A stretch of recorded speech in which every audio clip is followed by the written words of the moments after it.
So in this episode of JimmyTube, we want to talk about our return to work procedures for COVID-19. So although this is a dynamic thing, it's always going to be changing as more research comes into it and public health dictates which way we should be conducting ourselves. Currently, the way we've got our prerequisites for returning to work is to stay up to date. The company's going to do its part to keep us all up to date as to what we're expecting to do out on site as well as in the office. So some key things to remember is to always protect yourself and your coworkers. Now you may find that means of gloves, they go a long ways, disinfecting wipes, as well as having hand sanitizer with the minimum 60% alcohol content in it to make sure it kills 99% of the germs that you're going to come in contact with.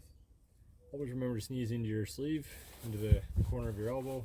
That way you don't disperse this amongst the air, as well as you're not then sneezing or coughing into your hand, and then you run the risk of touching something and then further contamination. Make sure when you get home, you take your clothes off and get them washed right away. You don't want to be carrying this stuff on clothing for any longer than you need to. And then always try and keep your physical distance. We'll see here in just an example of how you can set up a site meeting by spray painting some simple marks on the site so that everyone can stand in their little corner and you can conduct a site meeting where everyone maintains physical distancing. As we'll show here in just a short second, there's a very easy way of ensuring that common touch surfaces are cleaned and disinfected, such as a drone case or a survey instrument case, anything that's commonly touched, a survey rod, a level. There are ways that we can hand that off to another coworker in a manner that we're not jeopardizing our minimal distances of 2 meters, and we'll go through that in just a second. So we do have at our disposal the right to refuse work if it's unsafe. If you have any questions about that, speak to either your supervisor or a member of the Joint Health and Safety Committee. So before we show you the clip of how you can spray paint marks on the site for having a site meeting, that works really well if you can spray paint the area, but say you're having it on someone's front lawn, you don't want to be spray painting things. Another thing that we have in our toolbox, we have in our CA storeroom these little flags, locator flags. We can use those as well. You can put a flag in the grass and measure off 2 meters, 2 paces, plug another flag in the ground.